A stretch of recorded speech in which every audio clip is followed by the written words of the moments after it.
At ngayon ay alamin na natin ang magiging lagay ng panahon sa mga susunod na oras ngayong weekend.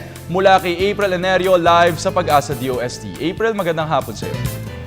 Magandang hapon din sa iyo, JC. Sa ating balita, inaasahan na ang papasok ng Philippine Area of Responsibility mamayang hapon o gabi ang low pressure area na nitong mga nakaraang araw. Huling namataan po ang low pressure area sa layong 1,400 km silangan po yan ng Mindanao at posible itong maging bagyo na bibigyan ng pangalang Agaton. Meron po tayong dalawang senaryo na nakikita ayon kay Pag-asa Weather Forecaster Alzar Aurelio. Number 1 ay magpapatuloy po itong kumilos pakanluran o pa westward at maglalandfall dito sa Mindanao dahil po yan sa malakas na amihan. O kaya pwede itong mag-recurve kapag nagkaroon po tayo ng tail end of a cold front. Dadaan ito sa may Eastern Mindanao, Eastern Visayas at Bicol Region bago lumabas ng Philippine Sea. Continuous monitoring naman po tayo sa Pag-asa sa naturang sama ng panahon dahil pwede pang magbago ang mga datos na ilalabas ng forecasting models. Kaugnay ng low pressure area, patuloy po na nakakaranas na maulang panahon ang Visayas at Mindanao, habang Luzon ay makakaranas naman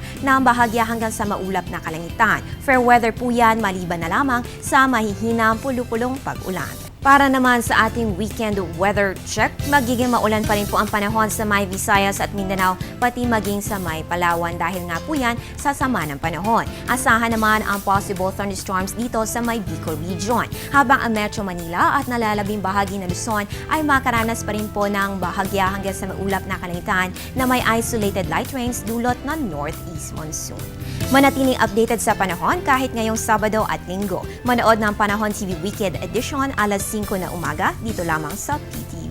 At yan ang pinakahuling balita mula dito sa Pag-asa DOST. Ako po ang inyong weather girl April Enerio para sa Telebisyon ng Bayan. Balik sa iyo, JC, at happy weekend. Maraming salamat sa iyo, April Enerio.